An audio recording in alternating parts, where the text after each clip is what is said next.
Hello, everyone. Professor Philip Travis, and it's our final week, History 202, here at Eastern Oregon University. And I want to take a second, as I have with my other class, to say I hope everyone's really enjoyed this course. We're going to be looking this week, we're going to be reading from Foner, chapter 26, 27, and 28, and we're particularly going to be looking at the period from the post-Vietnam era. We're going to be looking at the rise of conservatism in American politics following the Vietnam era. We're going to look at the age of Reagan. We're going to look at the late Cold War. And we're also going to be considering some of the issues of the war on terrorism in 2001 and 21st century America. So we're going to be talking about a lot of things this week, very relevant, of course, to the world we live in the 21st century. So I hope everyone's really enjoyed this course. I've greatly enjoyed this course. I look forward to having some of you in a class of mine in the future. If you're looking to take another history survey in the fall, I'll be offering History 112, which is the World History Survey. I offer 111, History 111, which is the part one of the World History Survey in the winter of next year. That's your ancient history and stuff like that. I have a lot of really cool first-hand historical videos in both of those classes from places like the Greek Parthenon or Florence during the Renaissance or Siena, Italy, and other locations that I've traveled to, ancient Roman sites, sites related to medieval Europe, and sites related to European conflicts in the military history in the 20th century. Places like the Maginot Line in France, and discussions of the Italian Renaissance and so forth. So I would really, really enjoy seeing some of you in a class of mine in the future if you need to take another history survey. And if you are pursuing a path towards a history major or a history minor and you're taking upper division courses, I do offer upper division history courses every year. Next year, in the fall, I'm slated to have History 445, the history of post-war Europe in the fall. I believe in the winter, it'll be the history of modern Germany, History 437. And then in the spring of next year, I believe, I'm thinking here, it's History 481 is the upper division, which is United States history. It's a focused upper division senior level, junior senior level class. It's a 400 level on the United States since 1945. So I look forward to having some of you in a history class of mine in the future, and I hope this class has been enjoyable. I hope that these announcements, have kind of helped to add sort of to bring, the personality of your professor to life a little bit more. I hope the discussion forums have been engaging. I hope you've enjoyed the video lectures. These are the video lectures for your class this term were brand new. And I know there was a lot of them, but I hope that they were helpful in sort of learning and retaining the content of the course. So this week we are reading from our textbook. We're looking at 26 through 28. We're talking particularly about the 70s to present. It's a big topic, so we'll be pretty focused when it comes to the study guide for the test. Remember, your next test will be this Sunday, and we'll be pretty focused in the discussion forum as well.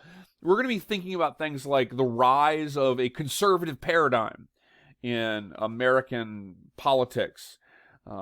The post-1960s period witnesses a reaction to the era of New Deal liberalism.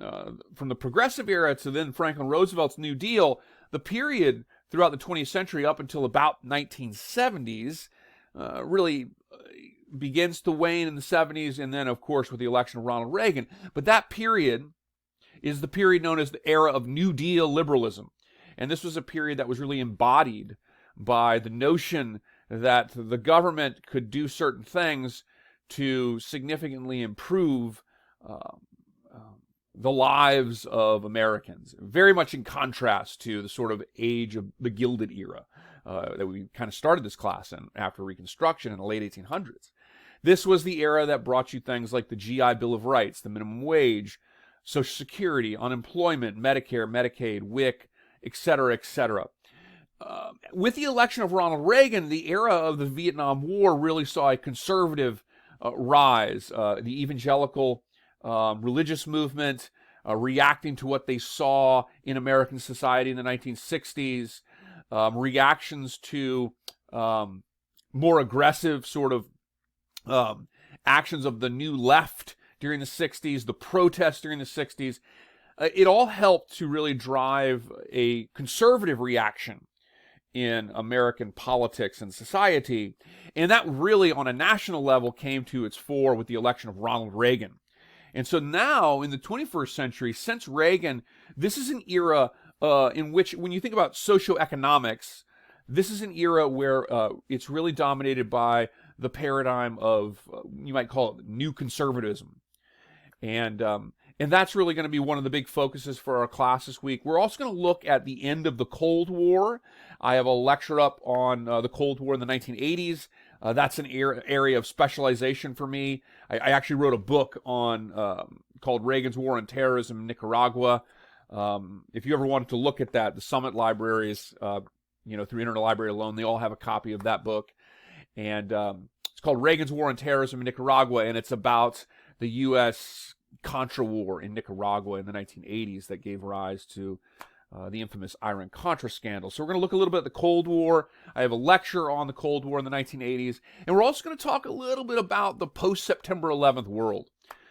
Don't forget your last test. Be sure to see the study guide. The last test is due Sunday by midnight. Use the study guide. Study this week. Prepare. Ask me any questions you have.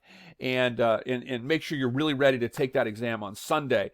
Don't forget as well, if you haven't written a paper yet, your last chance to do that is the paper option number 3, which is due at the end of this week. And remember, when writing that, you choose a topic from the area covered in this test section, right? Whether it's civil rights or the Vietnam War or the Cold War. Choose a topic. Make a specific historical argument about the topic. Use at least 3 academic resources. Look to our library for some of those resources. You can use the textbook as well. And create a thesis that you can demonstrate with evidence.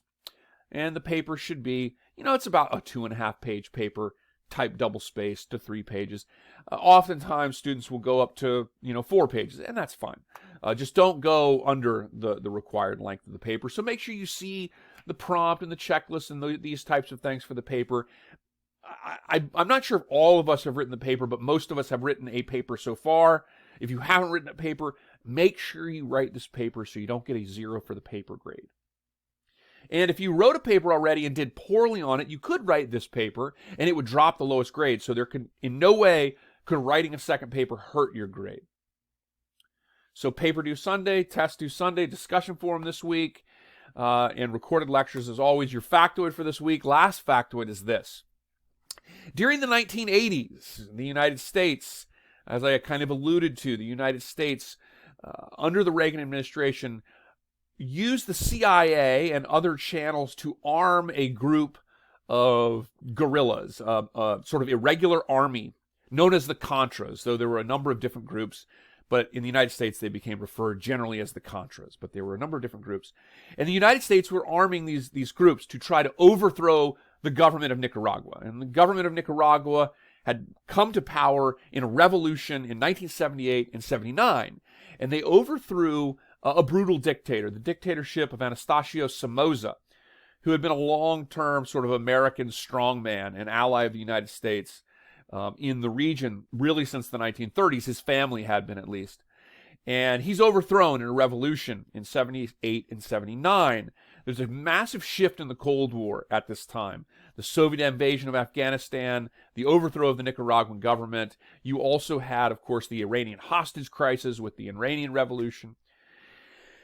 And when this occurs, the Reagan administration, Reagan is elected in 80, inaugurated in 81, and the Reagan administration began using a covert operation to arm these guerrillas that operated in violation of the sovereignty of Costa Rica, Nicaragua, and Honduras. And they were operating in the jungle regions around the borders of Costa Rica and Nicaragua and Honduras and Nicaragua. And these operations were ultimately, and this is the factoid, this war that the United States was using to try to overthrow the government of Nicaragua, using this sort of clandestine operation with the Contras, was ultimately found by the International Court of Justice at the Hague to be a violation of international law in the late 1980s. And the United States ignored those proceedings. Though the court sided with the claims of Nicaragua, the United States ignored those proceedings and basically asserted a right to arm the Contras if it so saw fit. Now, ultimately, the United States policy doesn't succeed. When you really think about it, the Sandinista Party and Daniel Ortega, they're still leading Nicaragua today. And the United States always justified this around the idea that they were trying to prevent Nicaragua from spreading its influence, particularly to El Salvador, which was locked in a brutal civil war. But the factoid for this week, write it in the discussion forum and any other thoughts you might have. The factoid for this week is that the United States' war against Nicaragua in the 1980s, using the Contra guerrillas, was found by the International Court of Justice to be in violation of international law and of Nicaraguan sovereignty. Summarize that factoid in the discussion board this week. Let's have a great week. And again, it's been a pleasure having all of you in the class, and I look forward to having you in a class in the future. So let's have a great week. I'll see everyone in the discussion forum. Let me know if you have any questions.